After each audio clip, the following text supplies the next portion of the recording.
जब तुम आत्मज्ञान प्राप्त करोगे पार्थ, स्वयं को मुझसे जुड़ा ही पाओगे। तब तुम भी मेरी ही भांति स्वयं को परमात्मा के रूप में देखोगे। किंतु उस पद को प्राप्त करने हेतु मेरे प्रति संपूर्ण समर्पण अनिवार्य है। समर्पण क्या है मां? समर्पण मन की ऐसी स्थिति का नाम है जब मनुष्य अपने सारे संकल्पों का त्याग कर देता है,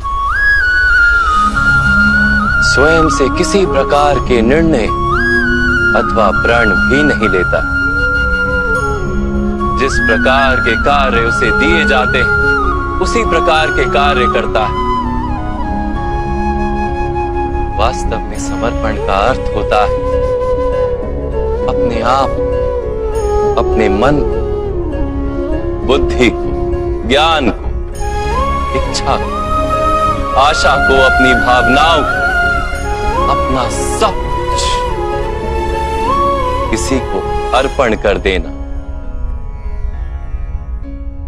और ऐसे समर्पण को भक्ति कहते हैं।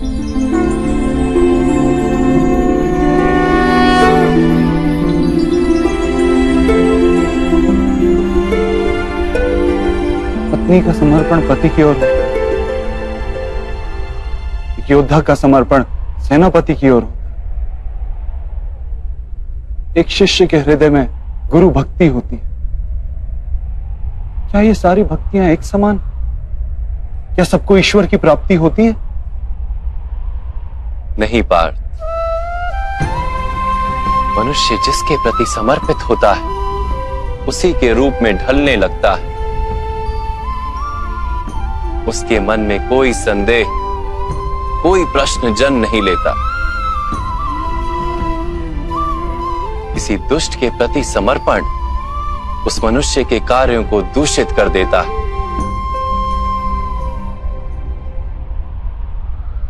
अंगराज कर्ण ने धर्म को जानते हुए भी द्यूत सभा में पांचाली को अपशब्द कहे थे। जब 5-5 पुरुषों के साथ संबंध रखती है, वैश्या होती ऐसी स्त्रियां, वैश्या होती ऐसी स्त्रियां। उसका कारण था अंगराज का भ्राता दुर्योधन के प्रति समर्पण। इस युद्ध में उन्हें जो दंड मिलेगा वो किसी जन्म या जाति के लिए नहीं, अथवा एक दुष्ट के प्रति समर्पण के लिए उन्हें दंड मिलेगा। इसलिए हे धनंजय, समर्पण उत्तम के प्रति होना आवश्यक है।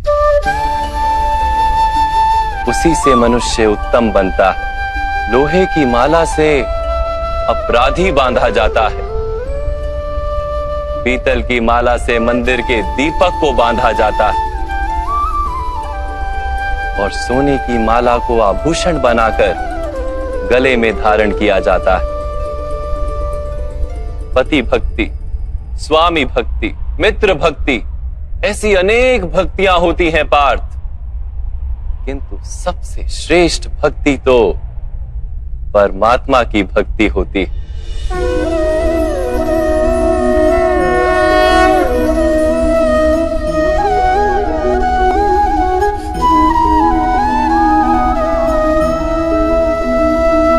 किंतु परमात्मा की भक्ति का सांख्य अथवा कर्म योग से क्या संबंध है? सांख्य योग के कारण मनुष्य स्वयं को आत्मा के रूप में जानता है। कर्म योग से वो जीवन के बंधनों से छूट जाता है, और भक्ति के कारण मनुष्य को परमात्मा के वास्तविक रूप का ज्ञान होता है। परमात्मा के ज्ञान से मनुष्य जन्म मरण के फेरों से छूटकर सच्चिदानंद स्वरूप को प्राप्त कर लेता है। परमात्मा में समाकर स्वयं परमात्मा हो जाता है। जैसे जल की छोटी सी बूंद जब सागर में मिलती है तो स्वयं सागर बन जाती है। अर्थात इस शरीर का कोई महत्व ही नहीं है माधव। अवश्य महत्व है पार्थ। शरीर के माध्यम से ही मनुष्य को परमात्मा का साक्षात्कार होता है। मृत्यु और नए जन्म के बीच के समय में आत्मा के ज्ञान में वृद्धि नहीं हो पाती। इस जन्म में प्राप्त अनुभव, ज्ञान, विचार और अभ्यास को लेकर आत्मा नया शरीर धारण करती है। आत्मा की प्रगति और अधोगति शरीर में रहकर ही संभव है।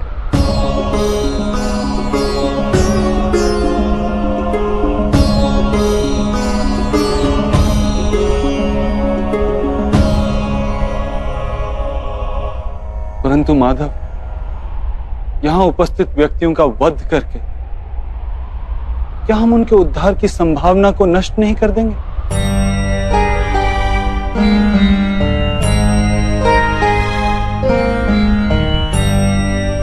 तुम्हारे शत्रु धर्म की मर्यादा को तोड़ चुके हैं पार्थ।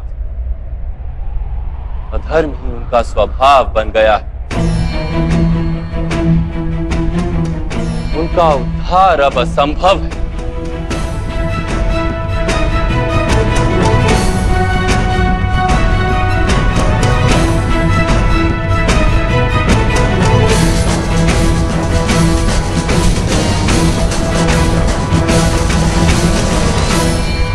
अपराधी को एक सीमा तक ही उद्धार का अवसर दिया जा सकता है। मैंने शिशुपाल के 99 अपराधों को क्षमा किया था, किंतु 100 अपराधों के पश्चात उसे दंड देना आवश्यक था। अपराधी को यदि अपराध करने दिया जाए तो उसका अधिक से अधिक पतन होता है।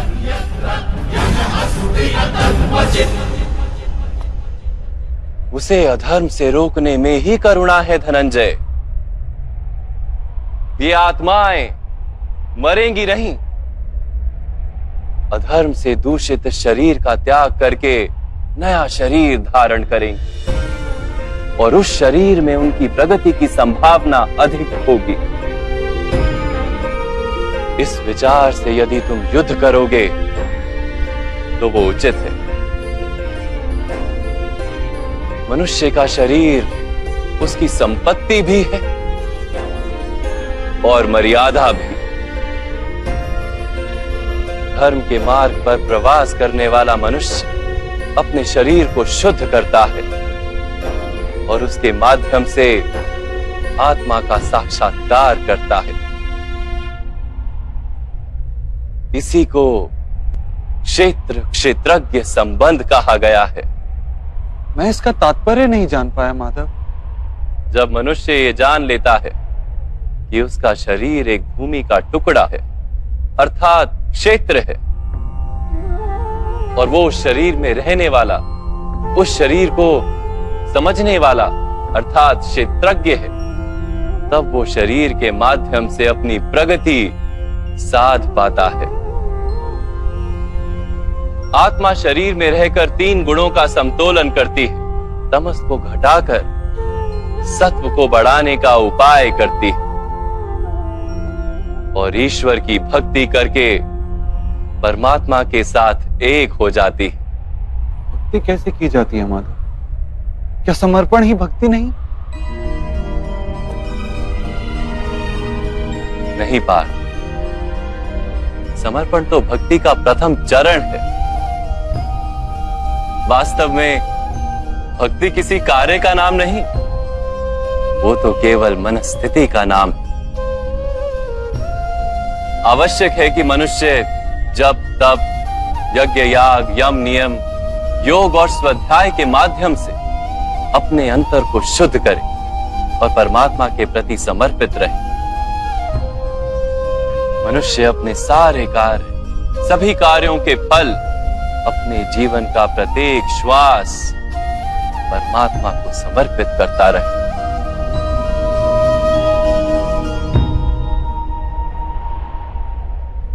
यदि भक्ति केवल मन की स्थिति, तो जब तब आदि का क्या महत्व है माधव? जैसे आज धोया हुआ पात्र कल पुनः मैला हो जाता है, वैसे ही मनुष्य का मन बार बार परमात्मा से विमुख हो जाता है। इसीलिए आवश्यक है कि जब तप और स्वाध्याय आदि के माध्यम से स्वयं को निरंतर ये स्मरण दिलाता रहे कि उसका जीवन परमात्मा के प्रति समर्पित है। किस तट पर डुबकी लगाई जाए इसका महत्व नहीं, महत्व है डुबकी लगाने का। भक्ति योग का एक ही सार है पार कि मनुष्य परमात्मा को अपना जीवन अर्पण करके परमात्मा की भक्ति करता रहे और सत्व गुण से युक्त संपत्ति को संभाल कर रखे। सत्व गुणी संपत्ति किसे कहा जाता है माधव? अहिंसा सत्यम क्रोध त्याग शांति ही पेशुनम दया भूतेष्व लोलुप्त्वम मार्दवम वीर चापलम तेज क्षमा धृति शोचम द्रोहो नातिमानिता भवन्ति संपदम देवी अभिजातस्य भारत। बिना कारण तथा स्वार्थ के हेतु हिंसा करना अधर्म है पार्थ। वास्तव में अहिंसा ही परम धर्म है और उसके साथ सत्य, क्रोध ना करना, त्याग, मन की शांति, निंदा ना करना, दया भाव, सुख के प्रति आकर्षित ना होना, बिना कारण कोई कार्य ना करना, तेज, क्षमा, धैर्य, शरीर की शुद्धता, धर्म का द्रोह ना करना तथा अहंकार ना करना, इतने गुणों को सत्व गुणी संपत्ति या दैवी संपत्ति कहा जाता है।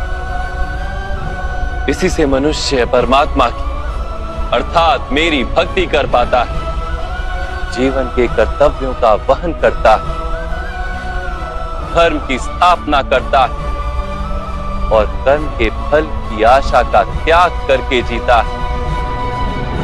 उसे मैं निस्संदेह इस जन्म में संतोष देता और मृत्यु के पश्चात अपने ही अंतर में स्थान देता हूं।